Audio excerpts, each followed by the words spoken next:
So your friend told you to play Escape from Tarkov? Oh, here's one. I do. An extraction shooter that most people think is too hard to play. Oh my god! Jesus Christ! I don't want to play this game anymore. Stop! I don't want to play this game. Yeah, it's a daunting game where you're given an armory of weapons and gear to equip in your character, venture out into certain sections of the world, complete tasks, and hope you come back alive. Because if you don't, Actually, the FA. No, mine. I'm dead. you lose everything. The game seems harsh and looks like you need to sink hours into it in order to really comprehend what's going on. So that's what I'm gonna do today. Finally explain what Escape from Tarkov really is like. Well, kinda. Step 1. The feel. This game has a lot of keybinds, like a lot. So make sure to remember all of that, and then proceed to forget all of that, like how to unjam your weapon. What's malfunctioning on my gun? How do I fix my weapon malfunction? What's the keybind for this? I'm not sure. Can you look at it real quick, please? Yeah, hold on. You press your inspect key. L will inspect the weapon and provide additional information. Failure to eject. Then shift T. You have walk, crouch, slow crouch, leaning, blind fire leaning, eventually vaulting. Whoa, slow down. I'm trying to keep up here. All you really need to know is how to shoot, move, and loot. Which brings us to step 2, looting. So since the game is an extraction shooter, you're gonna need to know what to take. I don't even know what to take here. What is important? Is the cat important? Why do I have a cat? What is an M2? What is RAM? Wires? Who's hentai boy? Which, if I'm being honest, you're gonna be using the wiki a ton in this game. From the ammo types, weapons, attachments, miscellaneous parts, and food, every moment will have you asking yourself, what do I even take? You can even find loot from airdrops that plummet down from the sky from these huge airplanes. Wait, hang on.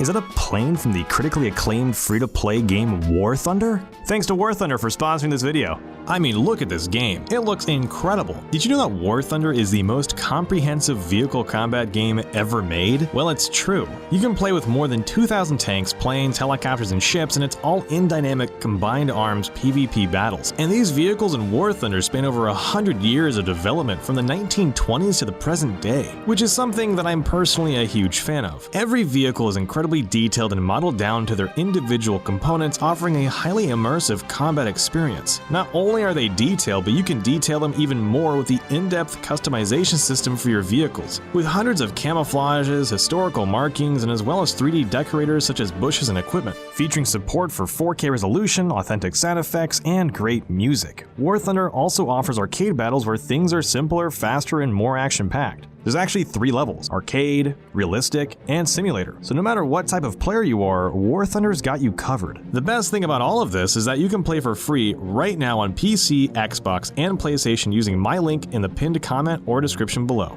After claiming your loot from the airdrops, you might ask yourself, why should you even loot in this game? Step 3. Getting better gear and completing missions. When you venture out into the world of Tarkov, you'll need to gear up and complete missions to progress. While you don't need to be completely decked out in order to do well, because trust me, there's always someone better than you and your friends. Oh. Oh. Did you die? Yeah. No. It doesn't hurt to be prepared. After each item looted, player killed, or exploration you experience, you get just that. Experience. Experience allows you to level up, go figure, and eventually gain access to more missions and level-locked content. But what are these missions? Well, they tell you to either explore and gather supplies, kill a certain number of enemies, or follow little story beats to expand the lore of Tarkov. To be honest, I wasn't paying attention to any of those. I was just trying to live.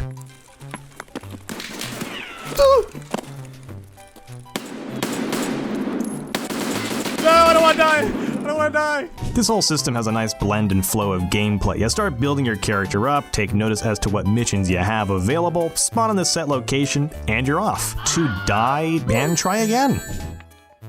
Are those the 2 guys that That's a just killed grenade. me? You're gonna lose everything almost every time you play this game starting off. But don't worry, that's where scavs come into play. I cannot wait for you to see my scav. What the fuck is that? Step 4. A scav is your best friend. And if you like and subscribe, you can also be my best friend. Scavengers, known as scavs, like to patrol every map you play in Tarkov. They are the AI enemies you come across along with the other players looking to complete missions and loot just like you. But a fun mechanic is that once you're tired of dying over and over and over as your playable character, you can become a scav. You play alongside the other scav NPCs, which is neat because you can just spam random Russian words at them. That scared the f out of me. Oh my god. You can't complete the missions that are on your main character, but playing as a scav can help players familiarize themselves with maps and guns while also spawning in with some randomized gear that you can bring to your main inventory, given that you extract safely. Oh, mine. Okay, that's a mine. Oh, that's a mine.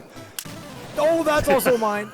And it's also a nice thing to have in your back pocket in case those other games aren't going well. You do have a timer on these little guys, so you can't spam it. What I tend to do is play a game or two on my main character, and then once I have more inventory space open, I play as a scav and bring some items back. As to where you want to scav or play is up to you when picking a map. Step 5. Selecting a map. Once you're ready to jump into the game, you need to pick a map to go play on. We have a mall, a forest, a nice sprawling city called the Streets of Tarkov, which was recently added and it can either run really well or tank your graphics. Each map has a set locations and loot spots that sporadically change loot pools, so once you've run the maps a couple of times, you'll get used to how they work. You'll also need to make sure to either spawn in day or nighttime mode, because if you spawn in nighttime without night vision...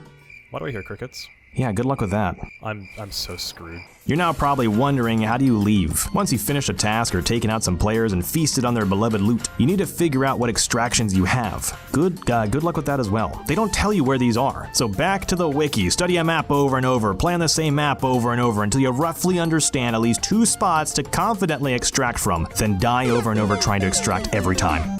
Part 6, even more stuff. There are some other things that this game has that once you're familiar with the mechanics, you'll really dive into it. Like the hideout in the player marketplace. The hideout is another progression system. Like sure, you have your personal stats that I forgot to mention in this video. You have the wiki, you can do it. The hideout acts like a home for your character, allowing you to bring home loot and gear to upgrade stations, which in tandem help you out in the game. Then the player market is only accessible at player level 15, and once you have this, a whole new world opens up. Where you once had the NPC traders where you got quests, gear, and other things from, you can now trust on the community to buy and sell gear. You gotta love inflation. Am I doing a good job at explaining Tarkov? No? Well, that's because this game is a beginner's worst nightmare. Do you want to look around still? Oh my god. But trust me, once you start getting used to all the mechanics, the playstyle, guns, maps, ammo types, loot to pick from, and how to make friends, oh yeah, there's proximity voice in this game. It's a fun feature most times.